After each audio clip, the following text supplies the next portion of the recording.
अधिक मास आणि जावयाला वाण देण्याची परंपरा. भारतीय संस्कृतीमध्ये प्रत्येक सण, व्रत आणि परंपरेमागे धार्मिक तसेच वैज्ञानिक महत्त्व दडलेले आहे. त्यापैकीच एक अत्यंत पवित्र मानला जाणारा महिना म्हणजे अधिक मास होय. अधिक मासाला पुरुषोत्तम मास असेही म्हटले जाते. हिंदू पंचांगानुसार चांद्रवर्ष हे सौरवर्षापेक्षा थोडे कमी दिवसांचे असते.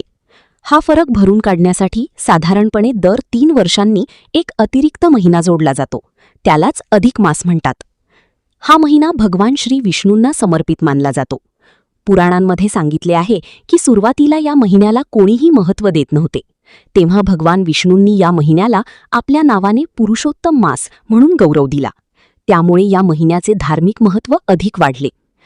अधिक मासामध्ये पूजा, जप, तप, दानधर्म, वाचन, हरिनाम सप्ताह, भागवत पारायण, भजन कीर्तन आणि सत्संग यांना विशेष महत्त्व दिले जाते.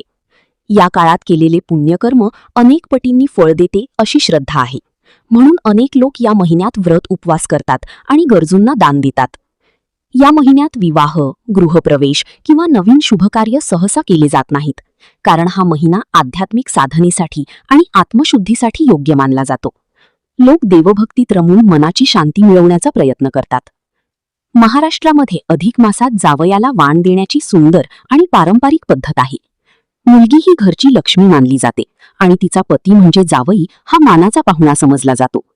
त्यामुळे मुलीचा संसार सुखाचा राहावा, तिच्या आयुष्यात समृद्धी यावी आणि जावयाला उत्तम आरोग्य व आयुष्य लाभावे या भावनेने जावयाचा सन्मान केला जातो.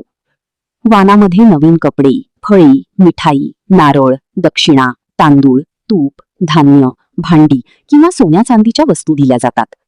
काही ठिकाणी जावयाला पाटावर बसवून औक्षण केले जाते आणि प्रेमाने भोजन घातले जाते. मुलगी आणि जावई दोघांनाही आशीर्वाद देऊन सुखी संसारासाठी शुभेच्छा दिल्या जातात.